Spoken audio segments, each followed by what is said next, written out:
there were some moments in my pastorate where they were just like, y'all let's just pray for this boy. I'm a college student. I need it. I need that cash. I need that. We're right? going to preach any and everywhere.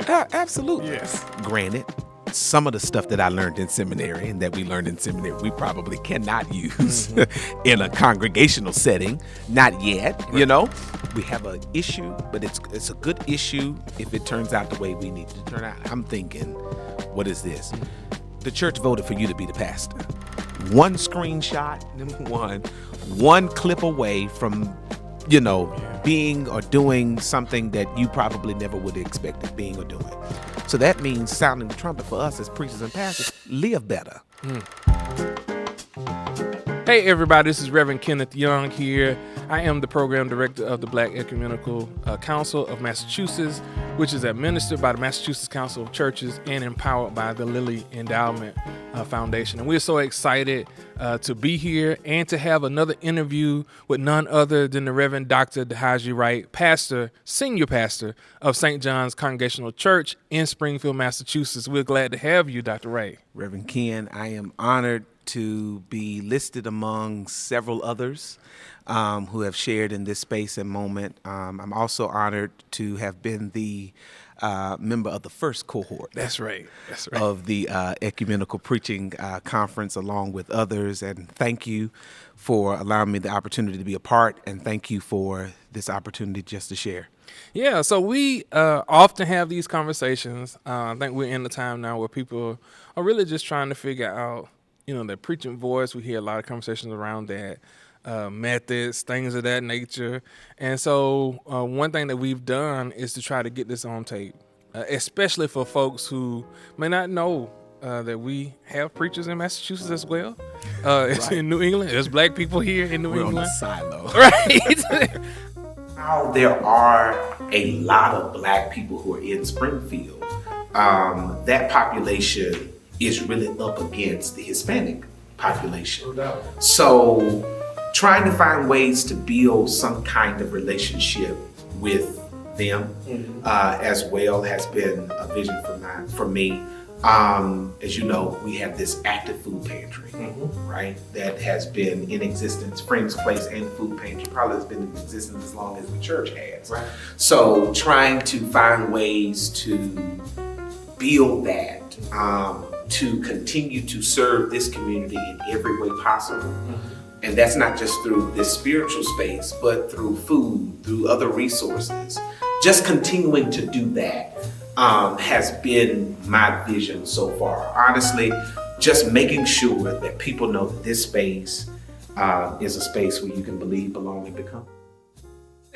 And so, I wanted to try to make sure that we do these interviews to capture these moments, to see what you've learned along the way and things that you can share. Before we get into the nitty-gritty of it all, just tell us a little bit about not Reverend Dr. Wright, but Dayhige. Like, where are you from, and like, how did you end up in Springfield? So I know my name is kind of a hard name to pronounce, and so you did a great job. Okay. You always do a great job. But outside of being a pastor and all of that, which is great, it's fun, I enjoy it. I'm from a small town in North Carolina, born and raised, called Rocky Mount, North Carolina. It's the metropolis of the eastern part of North Carolina because it's a big city. Outside of Greenville and places like that, or Greensboro, where I grew up also. But I'm from there. I was raised by my maternal grandparents. They raised me from a baby until they passed away, but I was also blessed to be raised and reared with a large village, right? Having adopted parents, along with my biological parents, of course, but having adopted parents, I would, after school ended in elementary school, my grandmother would send me on the train to Greensboro. To be with my adopted family, Reverend Dr. Curtis Brown and Diane Brown. They took me in after he came to do a revival at my home church. I was probably 7 or 8, And my pastor at the time had assigned me to learn how to be an adjutant. Right? I was 7 or 8. And he came to do a revival, and I was just so mesmerized by him that every time we would walk back to the office so that he can get ready to, leave, go back to the hotel. Of course, I wasn't driving him, but I would at least take his Bible and stuff back to the hotel, back to the office. I would just re-preach his whole entire sermon. And so from 7 or 8, he told my grandmother, we're going to take him. So as soon as school is out, send him up here to us. And being in the South, and having a relationship that my grandparents had, knowing his parents and all of that, my grandma was like, take him, please. If I ain't got to worry about him, you take him. And that's how that relationship formed. So I would, as soon as school was ended, school concluded, I would get on the train, go to Greensboro, be there for several weeks. And that was during the time where I really was introduced to church leadership in a different way, having my adopted father being not only a pastor, to which he's served now 51 years at New Light Baptist Church in Greensboro, but also having a pastor who is heavily involved into the politics of the city. So being the president of the NAACP, being the chair of the school board and so many other things, I saw that growing up, of how a pastor is not just one who stands to preach in their congregations on Sunday, but they're also preaching to the community at large. They're pastoring the people who are in the city. And so that's pretty much, I went to Winston-Salem State. I graduated HBCU. at HBCU. I am a Ram. Chew tobacco, spit. If you ain't a Ram, and I can't say the rest, right? I went think there. you can fill it in. Type it into Google. You'll find it out, right? So we were there at Winston. Great time. I studied mass communications. From there, went on to Wake Forest School of Divinity to receive my master's, and then I went to Drew in New Jersey to receive my doctorate. During my sophomore year of college, I was called to pastor. I was 19, and so I was called to pastor Living Water Baptist Church in High Point. Okay. And it was one of, even to this day, the greatest honor of my life. They took a chance. I was 19. They took a chance, right? But the fact that folks said we find that there's something in this young student at this time that can lead us somewhere, and we're willing to walk with him, even if he doesn't have it all now, he will.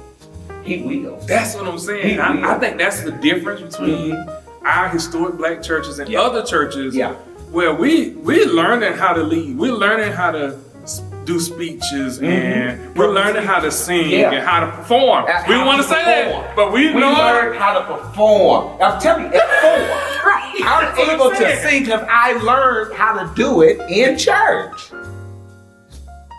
And even though I was working as my dad's associate pastor, even as I was pastoring, it was different because now I had the opportunity to do it on my own. And the people were, and they still are, so gracious, right? I had some members, some who are gone on to be with the Lord, some who will probably, if this is shared, they will watch this, right? Who will tell you that there were some moments in my pastorate where they were just like, y'all let's just pray for this boy, right? Let's just pray for this boy. He gonna get it after a while. And after a while, by and by, I got it, So that's really how this started. I stayed there for 8 years, and God just opened the door for this opportunity to come from Greensboro High Point to Springfield, Mass, and have been here at St. John's for 3.5 years, and I am grateful. Amen. Right? I'm grateful. Amen. So there's a few things in there that I want to like dive in. Okay. Because one is you attended HBCU, Yep. and the culture of HBCU is a little bit different. That's what I think. That's my opinion. There's nothing like it. Especially Like it. when you're doing black church. Oh, yeah. So, like, can you give us a little bit of flavor of like what was that like being at HBCU, and you are what we would consider like a boy preacher? Oh, yeah. Yeah. To be honest, going to Winston, I had some people, some friends that I would say that grew up with me that also went to Winston. My roommate was literally one of my best friends because we grew up around the corner from each other, right? So everybody who was at Winston, who came from Rocky Mountain, it was probably a good 15 of us. We all knew each other. Yeah. And everybody knew that I was this boy preacher. And so there were moments where I had to remember that I was a man of the cloth. And I was going to, I'm telling you, I had a good time. Like, my college experience was great. It was really, really, it was actually too good. And so when I got called to pastor, I was like, wait a minute. No, I'm good working for somebody. I am good, going on the road, doing this, but you really want me to, what are you trying to tell me, Lord? Like, I really need to be serious about this. There were moments where, when they would call on for, especially if we were in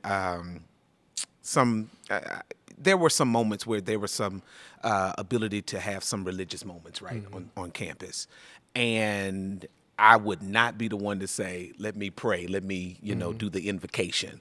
I would be pushed to do it because there were moments where I was just like, hey, I just want to be a college student. I want to be a student. I just want to be a student. I want to be your typical 18, 19, 20-year-old. I just want to have fun.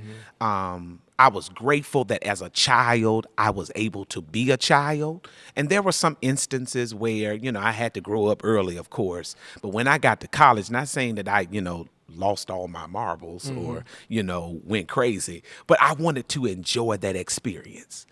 And I did, Ken. I enjoyed it. Every bit. No, I think that's awesome. I think, as you said, there's nothing like an HBCU experience for all those who may be listening. And it's still churchy, right? It is. It's still in every way. In every way. It's still churchy. In fact, in most HBCU settings, it's a church gone rogue. Yes, exactly.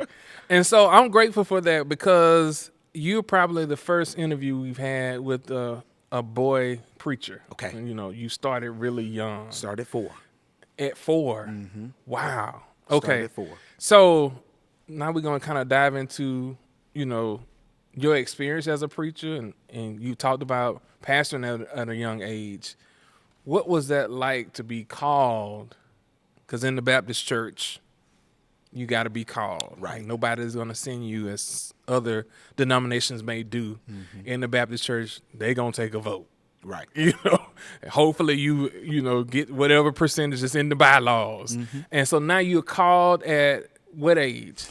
So in our faith tradition, especially in black church, I was bootlegging at 4, right? Okay. Bootlegging. I had the opportunity because I grew up in church. Like Right. I was, as soon as my mother conceived me, I was in church, literally. I think my grandparents said that probably a month after I was born, January, I'm in church, right? Wow. I'm in church. I'm dedicated in church. I'm following my grandmother choirs because my grandmother and her siblings, they had a quartet group, back in their day. So I'm in the choir. I'll never forget, I traveled with them.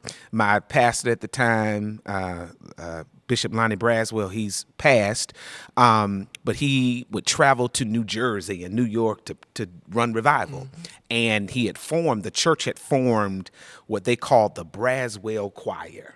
Wow. And so they were the traveling choir with him. And so I would travel. They had a robe made for me and everything. And so as a little boy, I would always mimic him preaching. And so at 4, I am mimicking my childhood pastor. I'm also being called to go sing, on little gospel programs, especially if they have, little gents and, little girls' day, little boys' day, whatever like that. I'm singing, but I'm also throwing in at the end, especially if I have a song with a vamp, I'm going to hoop and holler at the end, right? So I would do a little bit of that.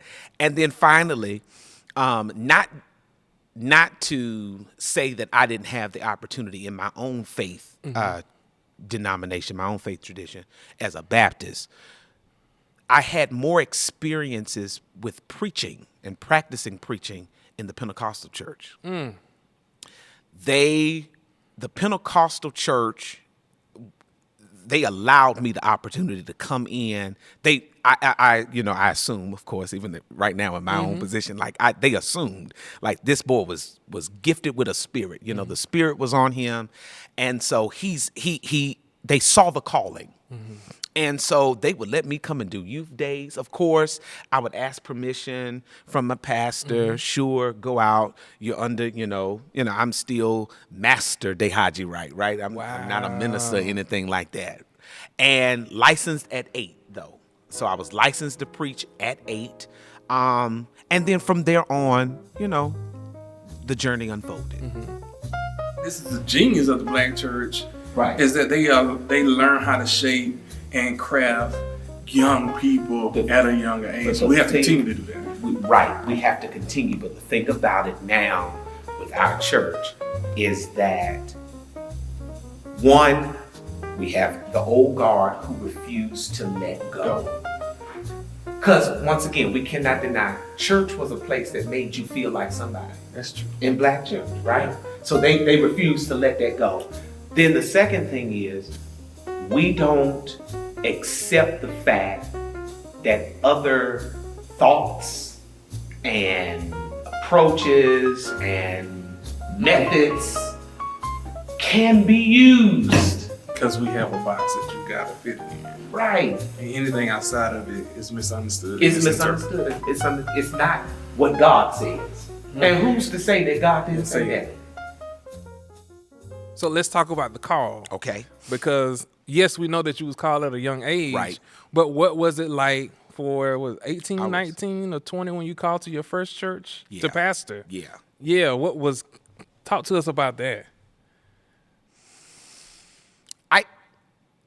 I would say that I had this inclination, I would say, this tug to pastor, but I really thought that it was going to happen a little later. I never thought that it would come that soon. I enjoyed being an itinerant. Okay. I enjoyed, running the revivals here and there. I enjoyed being able to assist my father. I really enjoyed that.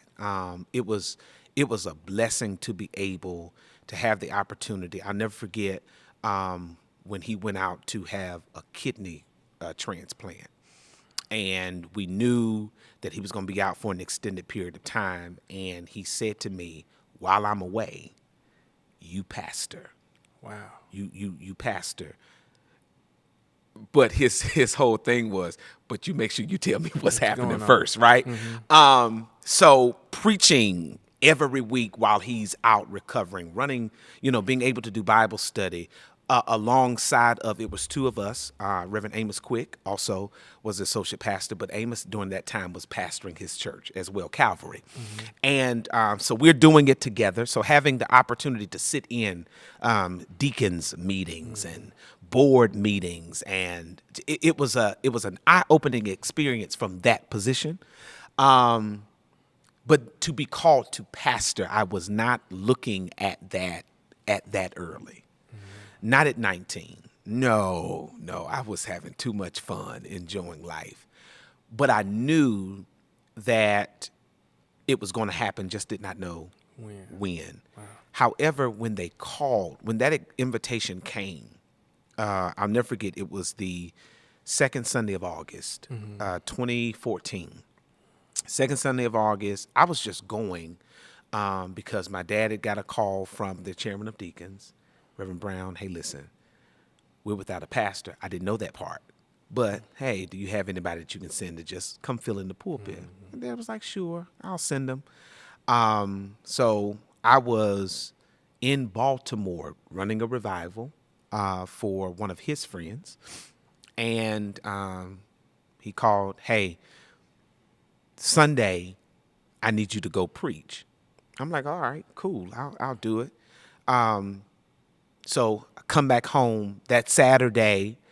I came home, right? I came home to the house, and my dad was like, hey, there's a church that you're going to preach for on Sunday. I was like, okay, sure. I don't know anything about the church, but, thank you for the invitation. I'm a college student. I need it. I need that cash. I need that, We're right? going to preach any and everywhere. Absolutely. Yes. Let me go and, let me do that. And so getting prepared, he says, but there's a caveat. They're looking for a pastor. And these were his words. And they're more than likely will call you. Wow. And I looked at him, I was like, yeah, no, they're not. This is, they're not going to do that. He was like, I feel it that they may call you. So went to preach second Sunday of August, had a great time. They had gone through some hurt, some church hurt, right? So you could feel it. But it was a great service. I get back into the office, getting ready to go. Deacon Wright, Dennis Wright, everybody used to think that he was my grandfather because we had the same last name. And I enjoyed that. And I can talk about that relationship. He handed me the honorarium and said, Reverend, are you able to come back next week? I'm a college student. School is getting ready to start. Yes. Yes. Let me, and this is what I said. Let me ask, I've already done that. He already did it as soon as church was over while I'm in the office changing. I said, well, if he said I can come next week. Before Sunday comes. Can you come back? If my pastor says I can, I'll be back. So we get into the end of August, and the church is like, hey, listen, we need an interim. Will you serve as the interim? I said, well, you know what? Let me ask my pastor. Let me talk to my dad, So I went home. I said, hey, listen, they're asking me to come serve as an interim. I'm cool with that in my mind. I'm 19. That's a consistent check, right? Now, granted, I was blessed as an associate pastor working for my dad. I'm like, but this is more. Like I'm becoming a man now. I'm doing this. So September hit. I'm there. All I'm doing, I'm just preaching and teaching Bible study. That's all they asked. October, doing the same thing. I'm enjoying this. I'm like, okay, I got a rhythm. I'm learning how to do this every week now. Sunday comes quickly, right? So I'm still in school, but I'm not taking it as serious. The preaching part, because I'm like, all right, I've been preaching long enough in my mind. I got enough sermons that I can just work with. December hit, and I am about to turn 19 or 20, one or the other. 19. And it was a Sunday before my birthday, and the deacons come into the office. Reverend, thank you for your service. I'm thinking they're getting ready to tell me, hey, We decided to move on. we decided to move on, because at the time in the bylaws of the church, an interim pastor was not to be considered to be the pastor, right? Baptist bylaws, they hold them true, right? Yes. It's like the Bible. It is. The other Bible. However, that week before, I knew they had a church meeting. So that's why I knew, all right, this was it for me. I'm like, okay, thank you guys. I had my speech ready. Thank you guys. It's been a great opportunity. Thank you. Deacon Wright comes to say, well, we had a church meeting and we want to thank you for serving, blah, blah, blah, blah. we have a issue, but it's a good issue if it turns out the way we need it to turn out. I'm thinking, what is this? The church voted for you to be the pastor. And I looked. And this is unbeknownst to you. This is unbeknownst to me. Wow. The church said, we don't need to take the search any further. We want you. Will you accept? I said, now look, now I got to pray. If I have not prayed before, I'm praying now. I'm going to pray now. I'm going to pray now. I said, give me a week. Give me a week. Matter of fact, I said, give me the rest of the month. But in my 19, 20-year-old mind, can I continue to preach? Throughout for the rest of the year? Oh, sure. So I wrestled, and I wrestled to the point where I think I caused myself to get sick, like really bad. It wasn't a flu or anything. I was just sick. Every little thing, body ache that you could possibly think of, went to the doctor. Nothing was wrong though. No fever or anything, but I felt sick and I'm tugging. Wow. I'm praying. I'm like, God, I'm enjoying what I do. I enjoyed this. And mind you, being there from August to December, I developed some relationships with some people, I got to know, not fully know them, but I got to, know some of them. Oh, yeah.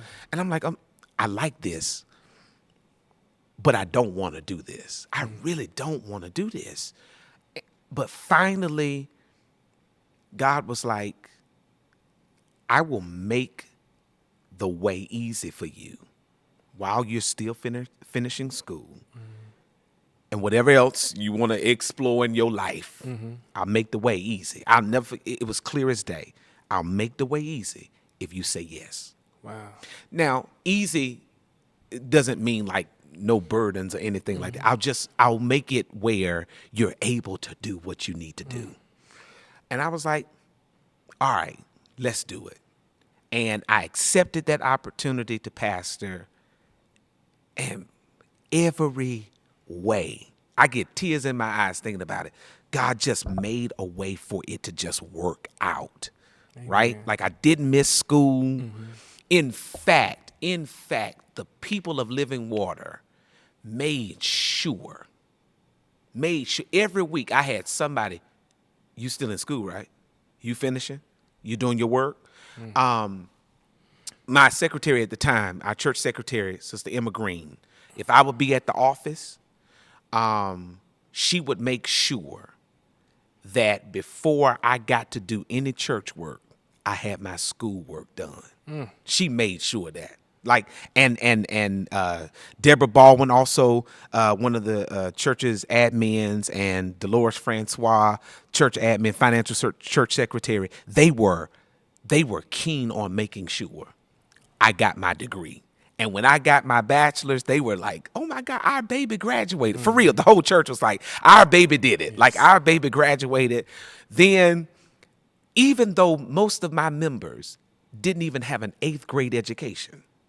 Jeez. Most of them did not even have an 8th grade education or finished high school, let alone went to college. No. They pushed me to do it. They pushed me to. So when I got my master's, they pushed that. They made sure that, in fact, before I got to St. John's, I was in the process of my doctoral work. Right. So I had to work some stuff out. Yeah. And I was scared. But it was because they pushed that. That's awesome. They were like, look, for me, for them, this is our baby. Now, granted, they allowed me to pastor. They did not, I'm going to tell you, they did not treat me as a baby, but when there were times to celebrate, I felt like I was a baby. They made sure they lifted this baby high. I was their pride and joy, seriously, because they took care of me. What if you said, I think God is just calling me to pastor right now. I'm not sure about finishing my education. I would say they would have been okay with it, but I probably wouldn't, because I would have done a disservice to them as a pastor. And I tell any pastor, go to school. Go to school.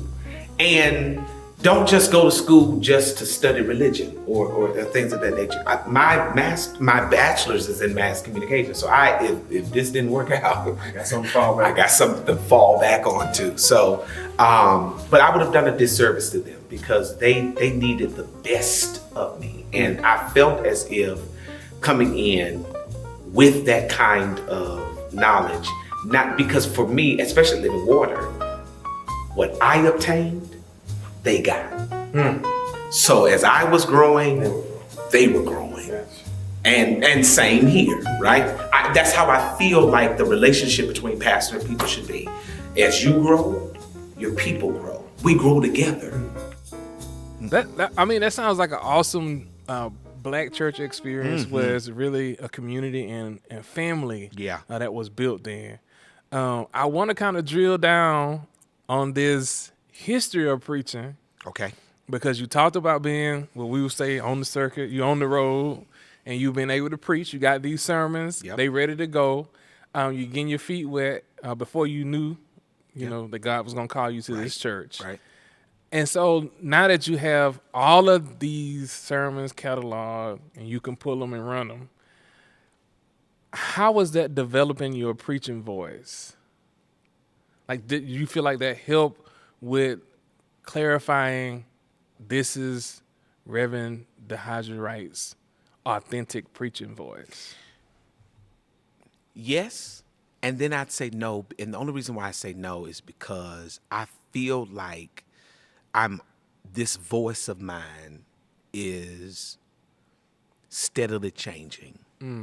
And depending on the need, depending on where I am, even in my life, I just hit 31, right? So by the time I hit 45, it's going to be different.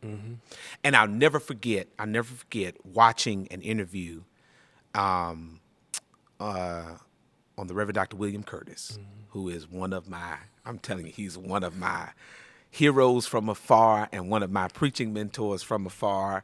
If you go to my YouTube channel right now or look at my history, it's going to be every sermon by William Houston Curtis, right? He did an interview where he is riding in the limousine with Dr. Carolyn Ann Knight. And he had this opportunity to talk to her and to, ask preaching questions. Of course, you would do that. It's Dr. Knight, It's Dr. right? Knight, yeah. And I think he was probably around 27 or almost close to 30. And she said, "You sound exactly just like that, but don't sound like that at 40 or 50." Right? Yep. So that stuck with me. And I feel as if now I am coming into the voice that I should have in my 30s. But if you ask me 10 years from now, it might change. Yeah. So you talked a little bit about your influence. How do you think Dr. Curtis and others have influenced your method in preaching? You find yourself to be a little bit more narrative. What are you pulling from them? So, okay. All right. So starting off as a boy preacher, I enjoyed the fact that I could stand up and preach extemporaneously. I could do it. No notes. No notes. I didn't. If I needed a note, it was on a note card that I could fit in my little Bible. Wow. Right? That's all I need. Of course, that wasn't much, clearly. Right. I wasn't saying much, but thank God, especially to the members of Living Water. I love you so much if you're listening to this. At every church that I've ever preached at, from my baby years on up at least till about 20, maybe, Thank you. Thank you for having grace and mercy. So I enjoy it. I could get up extemporaneously. I could preach, I'm because of my dad, I developed the Baptist 3-point alliteration, right? Power, praise, peace. I could do that in an instant. I can do that in my sleep. So that was my style then. That was my style. It didn't matter for me. It didn't matter if those points didn't connect with that text. I'm gonna make them connect with the Bible. That's all I'm gonna tell you. That, Gotcha. right? So I would do You're that. gonna remember those for you I leave. remember. You gonna remember these 3 points out of this sermon. So I would do that. And it was not until I got to seminary, and I love her now, but God knows she had her work cut out for her when I got into seminary, and that is none other than the Reverend Dr. Melva Simpson. I knew you was Melva gonna say Sampson, that. rather. She had her work I knew cut you was out. gonna say Okay, this is our first year, so I'm in the cohort with a preaching phenom now, and her name is the Reverend soon-to-be Dr. Janice Williams, Yes, right? So yes. she and I are in the Shout out same. to her. Shout out to Janice Williams. We're in the same class coming in, and Dr. Sampson is a new professor, so she's got preaching, and we're this new class. Me, I've been preaching since I was 4. I got this, right? I know what I'm doing. I got this. So our first sermon in the class, I can't even remember the text, and I'm so ashamed to even say it. And after we presented the sermon, she did the grading. She said to me, I hope the next sermon you come back preaching something better than this. Wow. I pray you preach something better than this. We need to make sure we clip this so Clip that it. Dr. Sampson can see this. Clip it. She said, I pray you preach something better than this. And gave me a C. Wow. My thing, my whole, whatever air that I had about myself then, it faded away quickly. To the floor. Oh man, it went to hell. It was down. I got you. It went deeper down, right? Because here I am. I've been doing this since I was 4, and everybody who heard me, oh my God, he's a masterful preacher. Da, da, da, da, da. Until I get to seminary, and it's just like, yeah, that wasn't anything. So from then on, I'm like, okay, this professor of mine has just told me that not that I couldn't preach. She never said that. Her words were, I pray that you come preaching something better. Wow. She's not putting you down. She's pulling you. No, she's calling me up, yeah. right? I pray you preach something better. So then we're learning forms of preaching. We've got Marvin McMickle's book. We've got things from Frank Thomas, Dangerous Sermons. We're pulling out so many works to use. And now I'm discovering if I want to be a better preacher, I can't just come off here off the cuff. I can't, no. What I'm learning in seminary now is coming forth. You know, my mind is being opened. I'm learning things from Dr. Neil Walls. I'm learning so much Old Testament, New Testament, Catherine Shaner. I'm learning so much. I'm picking up so much. And I'm like, okay, I can't remember it. Granted, some of the stuff that I learned in seminary and that we learned in seminary, we probably cannot use in a congregational setting. Not yet, you know? So I'm learning how now to write. So I'm writing sermons, and now I am becoming a manuscript preacher. So I'm writing everything. And so that started in seminary. And now I will not go anywhere without a full manuscript. Wow. I write the whole, just about the entire. Now I leave room for the Spirit, of course. But if the Spirit talks to me, I'm gonna write exactly what the Spirit says. I got right? you. So I'm a full manuscript now, and now I've developed. If I could name a method, you know, I'm probably butchering it, but this is how I'm describing it. Though we were talking off camera about being an expository preacher, and that's, you know, what we were mostly taught. Right. But as you said, you know, black preachers are narrative, right? Yes. So I have this narrative, pastoral, prescriptive approach that I use, where I'm trying. As a pastor, I know, you know, I am trying to help not just them the people that I'm preaching and pastoring, but I'm also helping me grow. Because if I'm not growing from this, how can I expect you to grow? And so now preaching is no longer, this is what you got to do. This is what we have to do. Wow. It's no longer this you language and stuff. No. Because I write from the standpoint I'm in the audience too. And I want to hear this for myself. And I don't want nobody preaching down to me, telling me what I ought to do and better do. No. What should we, as this collective body, do? So, and trying to find some kind of remedy to whatever it is we're facing.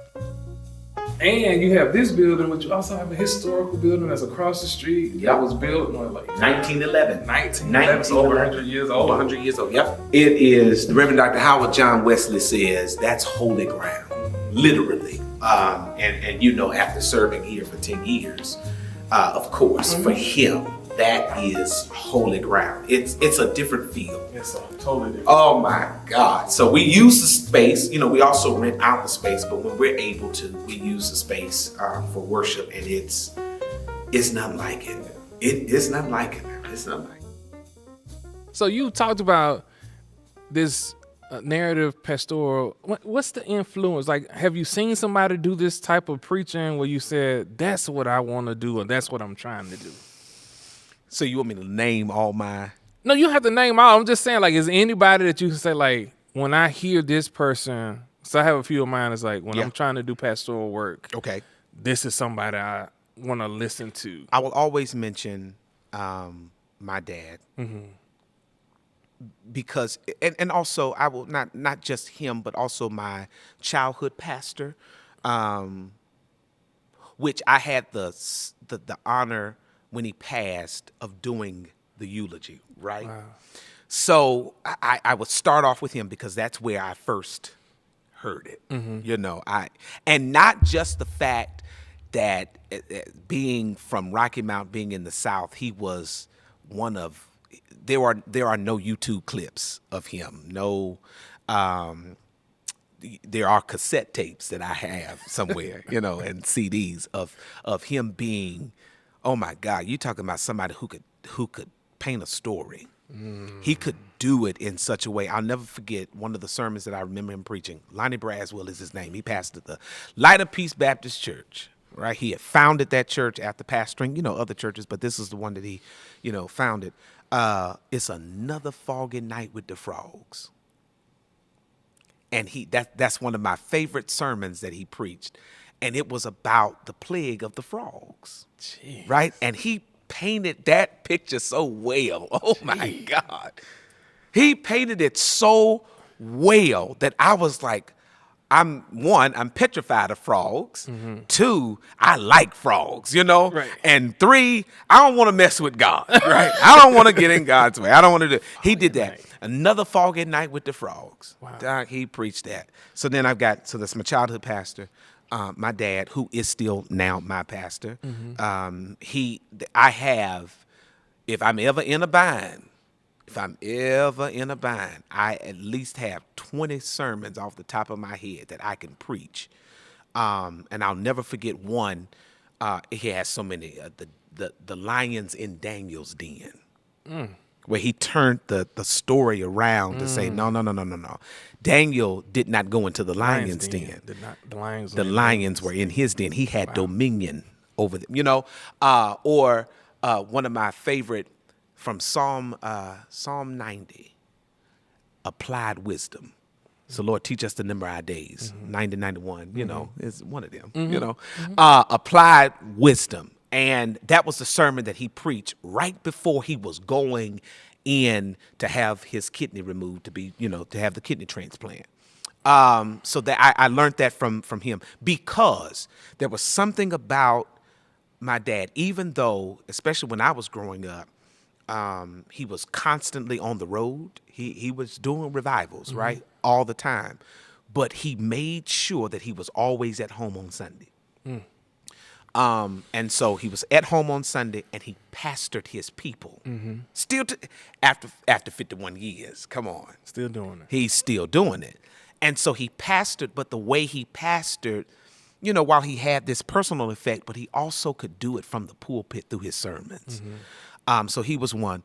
Another, I would say now that I would be, of course, the Reverend Dr. William Houston Curtis. There's nobody, shout out to that man of God. If I could call him right now, I would. And just thank him and probably cry because I can't believe I'm actually talking to this man. Even though I've seen him in person so many times, I'm still doing it, right?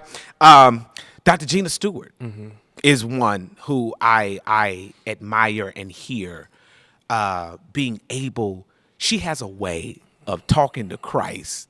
I feel like I'm a member. I feel like, and she has a way of doing it in such a way that at first it gives off this appearance and approach. She is this black mama. Wow. Telling you, listen, don't go out here be stupid. And she has a way of doing it. And you know how every black mama has a way of just talking to you, whether she's your mama or not. Right? It's just how she does it. And the list can go on. And I'm sure. It can go on yeah. and on. Oh, that's awesome, man. I appreciate you just taking the time out to do this. Thank you. Thank you. We always ask one final question. We've been doing Sound the Trumpet, Preaching Conference, Preaching and Leaders Summit. For you in this climate that we're in, it's a lot that's going on. What does it mean to sound the trumpet? For me, to sound the trumpet, I really feel as if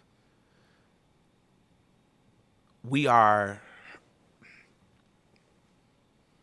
I'm not pausing for dramatic effects. I'm really pausing to try to think, because this is serious, right? We are gifted with this blessing and burden of being able to preach and proclaim in a way where, it's prophetic, where we're sounding and calling truth to power, where we're exposing the darkness, giving light. We have this opportunity to sound the trumpet. To me, we have the opportunity to really talk with the people. And not just give them this overly spiritualized story, but help people really find and meet God where they are. And then we have this blessing and burden of just being accountable, right? To not only to the people that we're serving, but to people, because we're in this technological age. Yes. Where anybody and everybody can become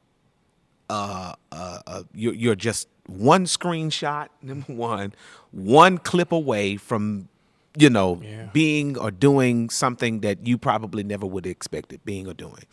And so we have this opportunity and burden and blessing of being accountable to the people that we're serving and to the community, because they're always watching us. But here's another thing: not only accountable with what we say behind this pulpit, but being accountable with how we show up in spaces.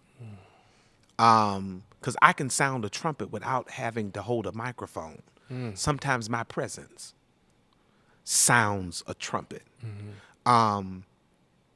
Because I think, because of technology, because we do have so much going on, I feel like the office of the preacher and the pastor has been diluted.